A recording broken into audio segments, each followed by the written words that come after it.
Awakening with Brahma Kumaris.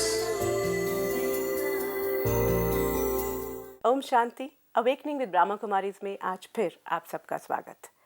पिछली कुछ कड़ियों को अगर हम देखें तो इस श्रृंखला में हम विचलित हो रहे थे कि दुनिया में जो कुछ हो रहा है वो हमें परेशान कर रहा है। क्या समय यूं ही चलता रहेगा? लेकिन एक बात सामने आई कि समय एक चक्र है।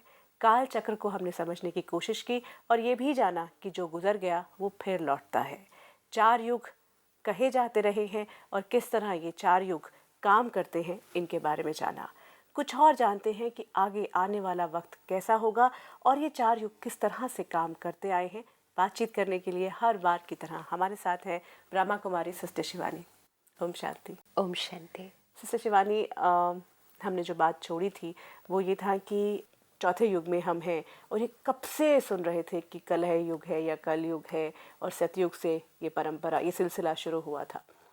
अगर हम कालचक्र के इस पूरे एस्पेक्ट को देखें तो किस तरह से काम करता आया है? और क्या आपने एक बात जो और क्लियर की थी वो ये कि जो सोल है, जो एक बार इस ड्रामा में आ गया, उस परम धाम से हम यहाँ पहुँचे, तो फिर इन चारों युग में वो अपना सफ़र तय करता हुआ कलयुग के अंत तक रहेगा और फिर परम धाम लौट जाएंगे। ये एक कालचक्र का पूरा सिनेरियो जो कि सोल के साथ जुड़ता था। इससे जुड़ी कुछ और बातें आज जो हमने देखा ना कि ये पूरा एक क्लोज्ड सिस्टम है, सोल्स एंड मैटर। ये ना क्रिएट होती है, ना डिस्ट्रॉय, ना ऐड होती है, ना सब्ट्रैक्ट। इसीलिए जो पहले भी बात हुई कि हम परमात्मा का अंश हैं, फिर उसमें जाकर मिल जाएंगे, तो ये क्लैरिटी चाहिए कि ना हम उससे टूटे थे, ना उससे जाकर मिल जाएंगे। We are eternal, 2 separate entities which have always existed. तो soul, matter and God, 3 entities जो हमेशा अविनाशी है। और ये एक सिस्टम है जो ना क्रिएट हुआ ना डिस्ट्रॉय। और दूसरा, energy goes from the higher state to a lower state whenever there is movement. तो लॉ ऑफ एंट्रोपी से हम एक ऑर्डर्ड हायर स्टेट से केओटिक स्टेज में आ गए हैं। अब बाहर से एक external source of energy intervene करती है और हम फिर से वो केओटिक स्टेट से ऑर्डर्ड स्टेट में आते हैं।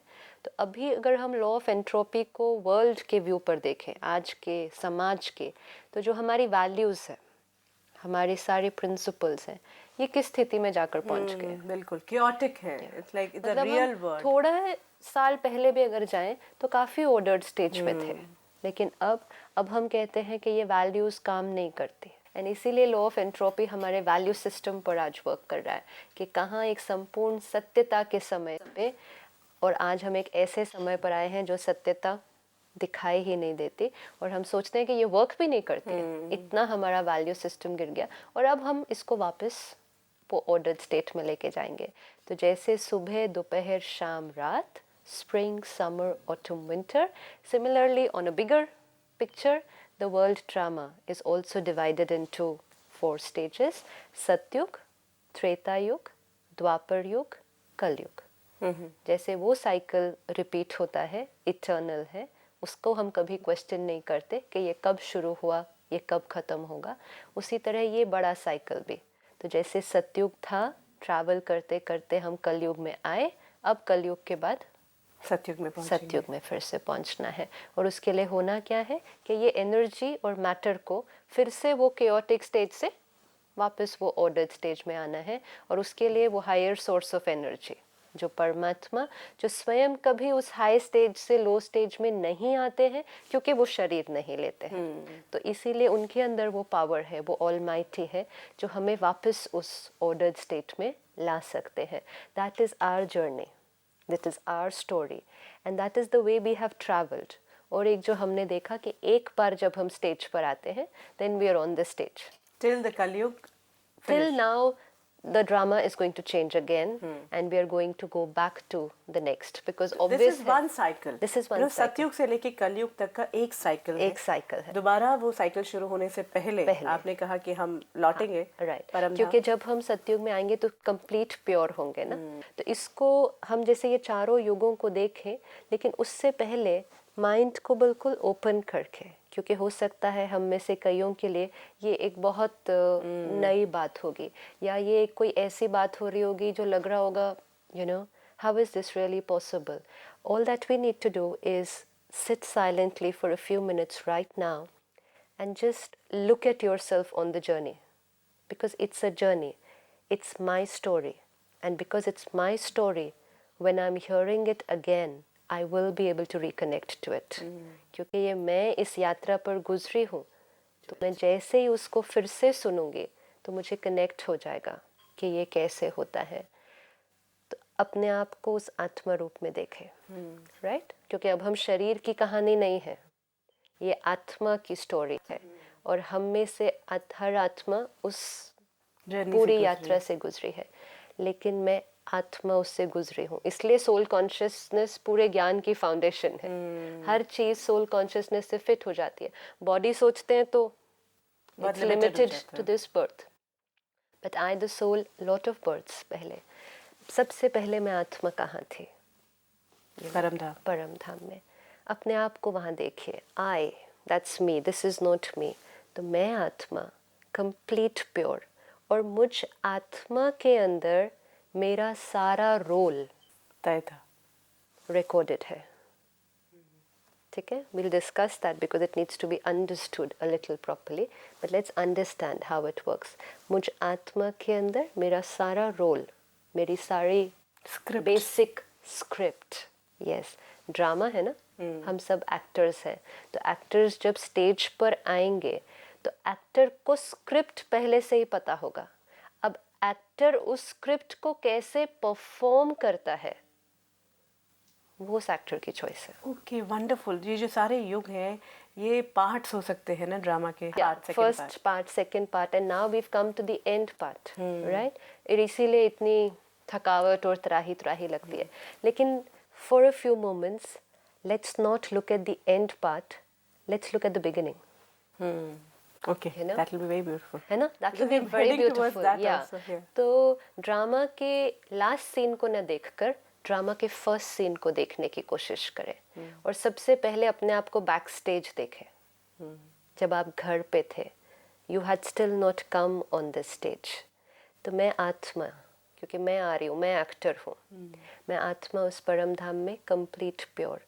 हम सब आत्माएं उस परम धाम में थी, लेकिन क्योंकि परम धाम में हम एक्सप्रेस नहीं कर सकते थे, जबकि हम एकदम स्टिलनेस में थे, शांति में थे, लेकिन कोई एक्सप्रेशन नहीं था।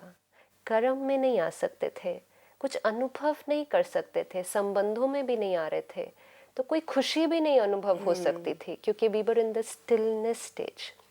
सो the soul wanted to come down to play. जैसे वो बच्चा जो वो घर में बैठा था, बोर हो गया घर में बैठ बैठ के, तो नीचे आया। जब मैं आत्मा सर्वप्रथम नीचे आती हूँ तो मुझे तो ये भी नहीं पता होता कि मुझे क्या मिलने वाला है। ये तो मुझे एक कॉस्ट्यूम की तरह मिला। मैं जब सबसे पहले अपने पिता को छोड़ के, अपने सब आत्मा भाइयों को छोड़ के, कुछ एक आत्माएं इस सृष्टि पर आती हैं। They are beautiful at that time, they are perfect, they are pure. वो सब आत्माएं जब इस सृष्टि पर आती हैं, आते ही उन्हें ये एक कॉस्ट्यूम मिलता है। उन्हें ये पता भी नहीं है कि ये क्या है।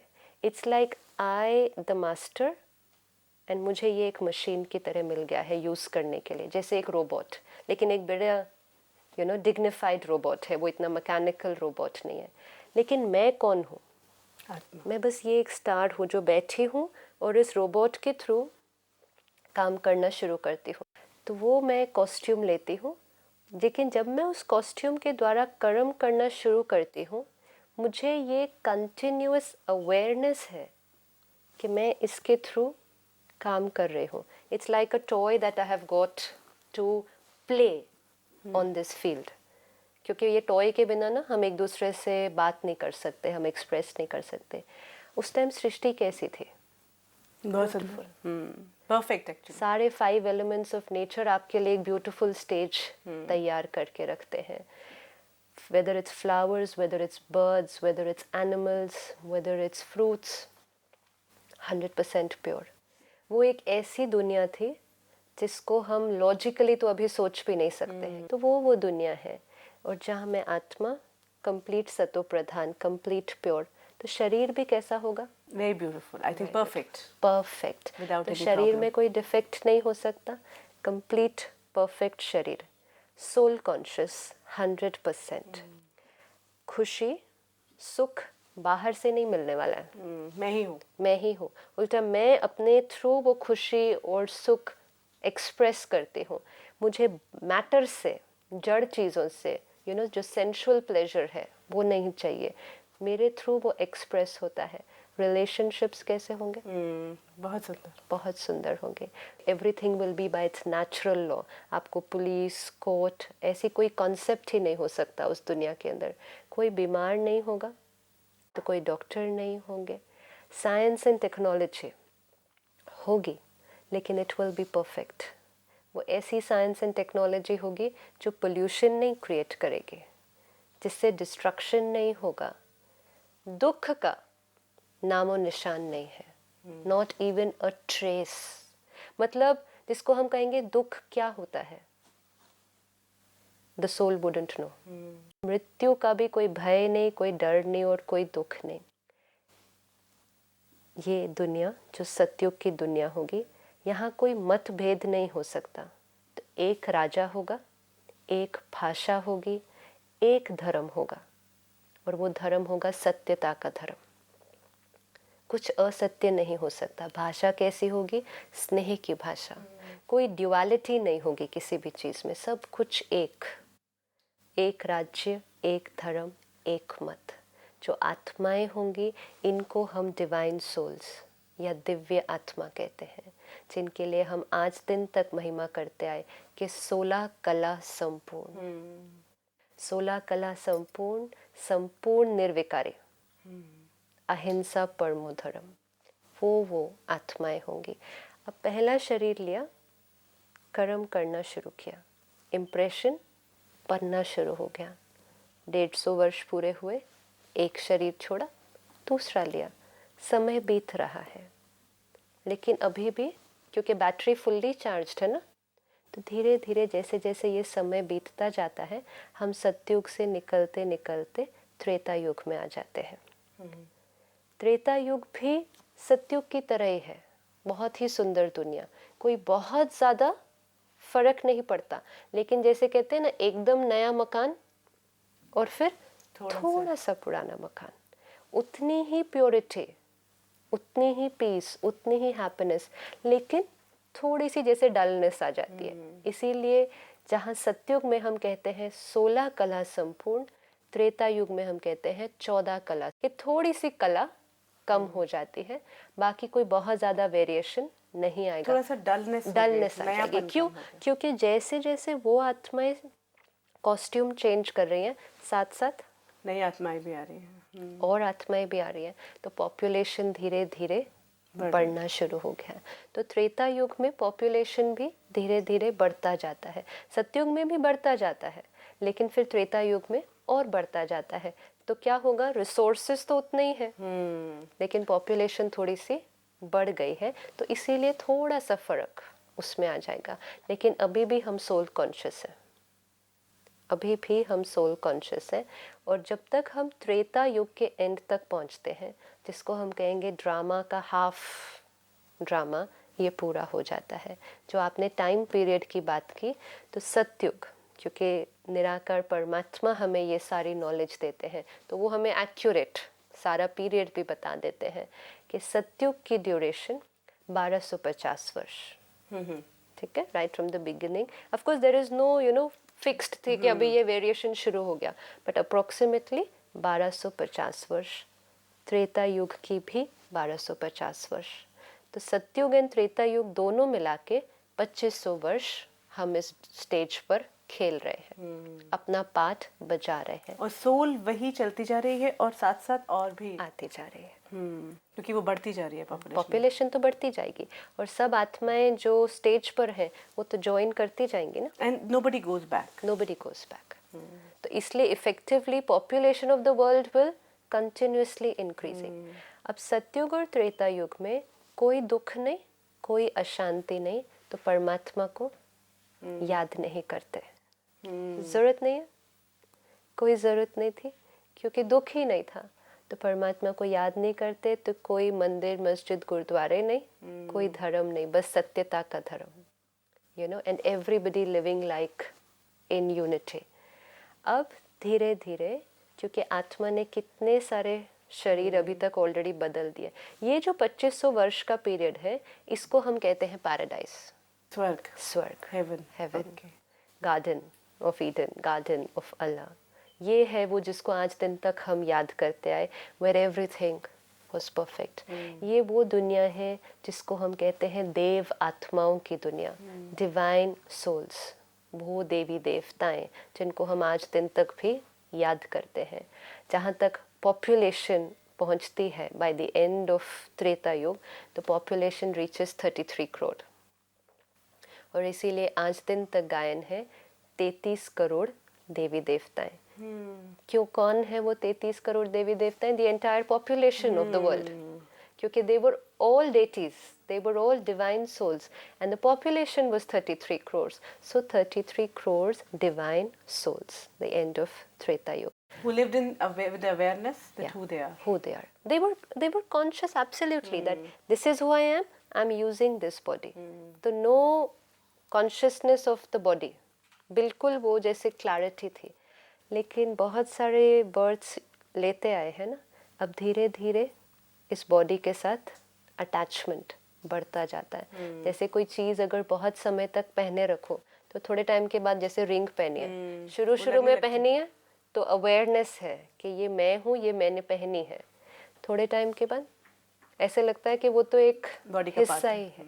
तो इसी तरह मुझे आत्मा ने जब इतने सारे शरीर लिए, छोड़े, और आत्मा की प्योरिटी भी, तो जो हमने कहा एंट्रोपी, तो it is moving from that highest state, क्योंकि it was at its highest state, लेकिन मूवमेंट में आने के कारण यूज़ होने के थोड़ी यूज़ होती गई. अब जब तक ये वाला पीरियड आया कि हम त्रेता युग के एंड पर पहुँचे, द्वापर युग के शुरू का पीरियड वो पीरियड है जो हम धीरे धीरे बॉडी कॉन्शियसनेस में आना शुरू हो गए. बॉडी कॉन्शियसनेस में जब हम आने लगे, तो हम दूसरे के भी शरीर को देखना शुरू कर दिया. क्योंकि खुद को नहीं याद कि मैं कौन हूँ, तो आपको भी किस रूप में देखेंगे? शरीर के रूप में देखेंगे. अट्रैक्शंस किस तरफ बढ़ने लगे?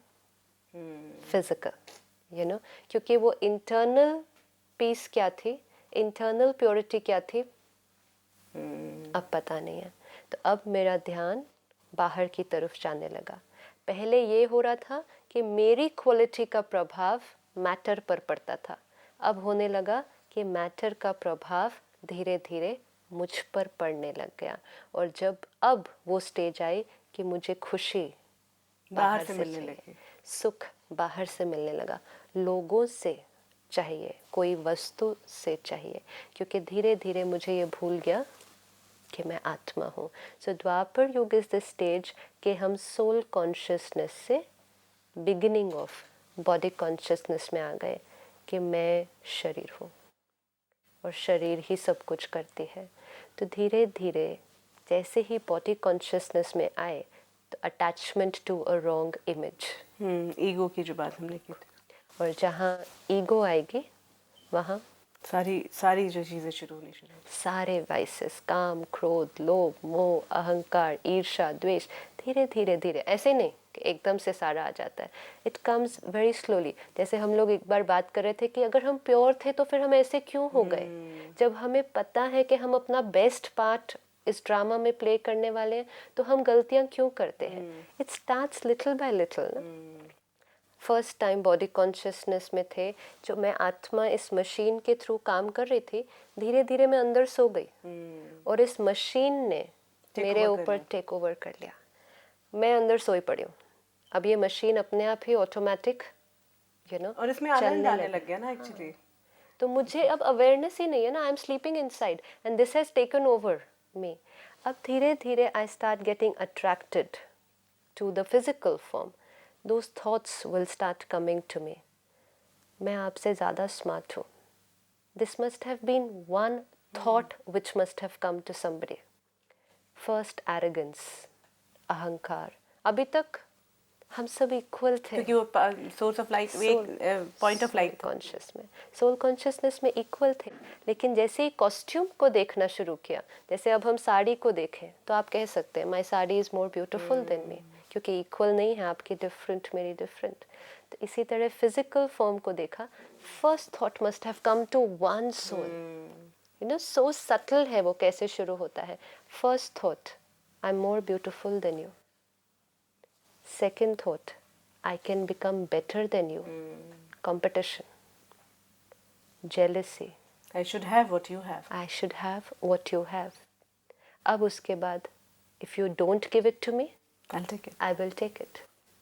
तो ये कहीं ना कहीं एक फर्स्ट थॉट जो शुरू हुई होगी। अभी तक जो स्टैक था अंदर, अकर्म किया था, न्यूट्रल कर्म किए थे। आत्मा के संस्कार कैसे थे? Purity, peace, bliss, happiness. कहीं से एक थॉट क्रिएट हुआ कि मुझे ये चाहिए, या मुझे ये क्यों नहीं मिला, व्हाटएवर। इंटेलेक्ट के पास दो थॉट आई होंगे, मैं हूँ ही आनंद स्वरूप, नहीं मुझे आनंद इनसे चाहिए। एंड फर्स्ट टाइम अगर इंटेलेक्ट ने वो डिसीजन दे दिया, वो एक्शन हुआ, Action. and then फिर वो एक्शन impression का बना। इम्प्रेशन बना।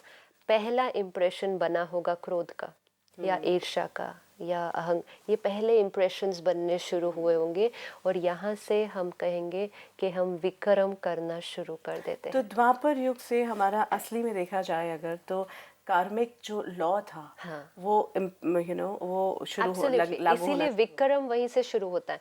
सत्युग और त्रेता युग में अकर्म, अकर्म मतलब ना पॉजिटिव ना नेगेटिव, न्यूट्रल एक्शन। और वो न्यूट्रल एक्शन की वजह से उसका कोई आपको रिजल्ट नहीं भोगना पड़ेगा, क्योंकि वो है ही न्यूट्रल एक्शन।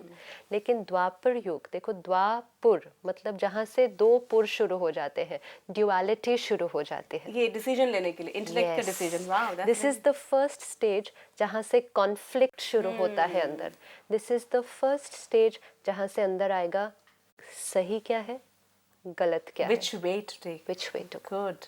अब धीरे धीरे कुछ सोल्स ने कहा होगा नहीं ये सही है, कुछ सोल्स ने कहा होगा नहीं एक बार तो ये करके देख ले, और धीरे धीरे वो गलत समाज में आना शुरू हो गया। और फिर वो एक बार आ जाता है तो you know the way it spreads.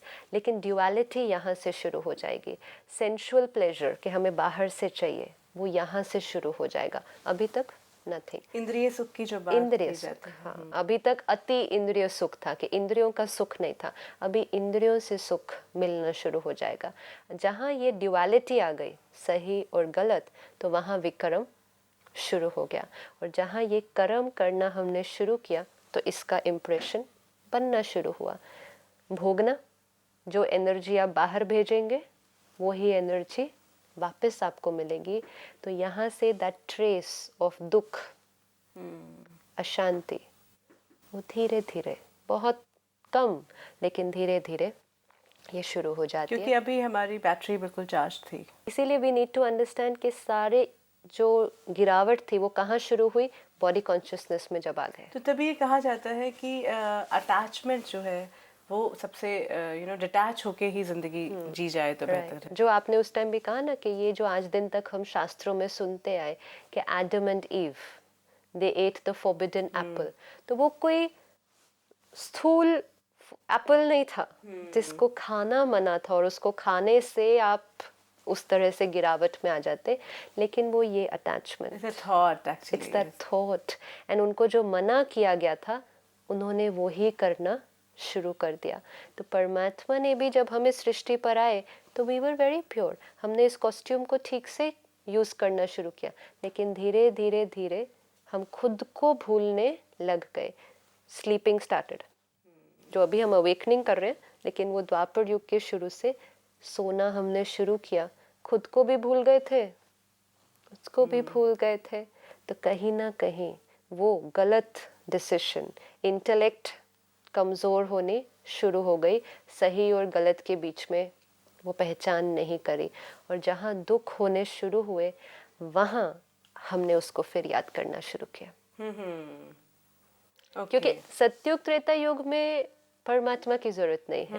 You know, जैसे कहा जाता है ना, दुख में सिमरन सब करे, सुख में कोई ना करे, तो उसमें जरूरत ही नहीं थी। क्योंकि उसमें तो हम उसकी अवेयरनेस में, अपनी अवेयरनेस में ही जी रहे थे। Right, it's same thing like बच्चा जब नीचे खेलता है तो वो अपनी मम्मी को नहीं याद करता, जब प्रॉब्लम में जब प्रॉब्लम में आता है तब वो अपनी मम्मी को याद करता है। तो हम भी पहले बहुत अच्छी तरह से खेल रहे थे उस पैराडाइज वाले पीरियड में। लेकिन जैसे ही वो दुख होना शुरू हुआ तो आत्मा के अंदर रिमेम्बरेंस था कि मुझे सब दुखों से किसने मुक्त किया था, वो सुख के सागर ने। मेरा पिता कौन है जो इस टाइम मुझे इस नेगेटिविटी से लिबरेट कर सकता है, वो निराकार परमात्मा है। तो ऑटोमेटिकली बुद्धि उस पिता की तरफ, शिव बाबा की तरफ, क्योंकि कहीं ना कहीं हमें याद था ना हम आए थे। लेकिन टाइम कितना पास हो गया बीच में, 2500 साल, छोटे तो नहीं। 2500 आज 2 साल भी अगर बीत जाए तो हमें बहुत सारी बातें भूल जाती हैं, लेकिन अ ट्रेस, अ रिमेम्बरेंस रह गया। तो कहीं ना कहीं आत्मा को थोड़ा सा याद था, लेकिन पूरी क्लैरिटी नहीं थी कि मेरा पिता कौन है।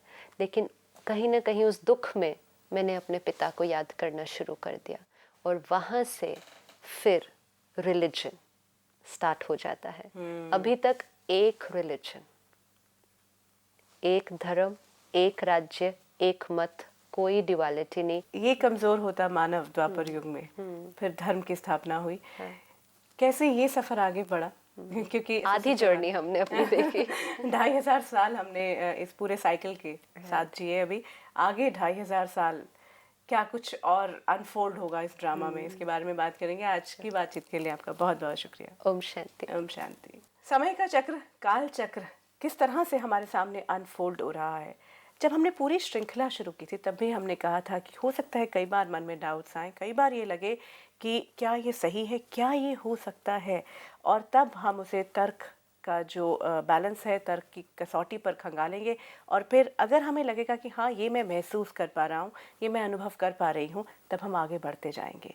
अभी तक हम सोल कॉन्शियसनेस पर गए, हमने परमात्मा की पहचान की, उन सभी को अनुभव करते हुए आज जब हम समय की बात कर रहे हैं, समय चक्र का पूरा एहसास जान पर रहे हैं, और किस तरह से ये अनफोल्ड होती गई, किस तरह से सतयुग और फिर त्रेता युग और द्वापर युग तक हम पहुँचे हैं। आगे अभी कहानी बाकी है, बहुत कुछ अभी हमें जानना है। तर्क की कसौटी पर फिर इसे खंगालेंगे। और अगर आपके पास भी कोई सवाल है, कोई बात है जो आप हमारे साथ शेयर करना चाहते हैं, आप हमें फ़ोन पर या फिर ईमेल पर संपर्क कर सकते हैं। If you wish to discuss your problem or have a question to ask or want to know your nearest Raj Yoga Meditation Center, call us on 09999744555. अगली कड़ी में किस तरह धर्म की स्थापना हुई, किस तरह धर्म संस्थापक आए और क्या कुछ और हुआ द्वापर युग में, कलयुग की शुरुआत हुई, जानेंगे अवेकनिंग विद ब्रह्मा कुमारीज में। अब दीजिए इजाजत, नमस्कार। Om Shanti Om. I'm a peaceful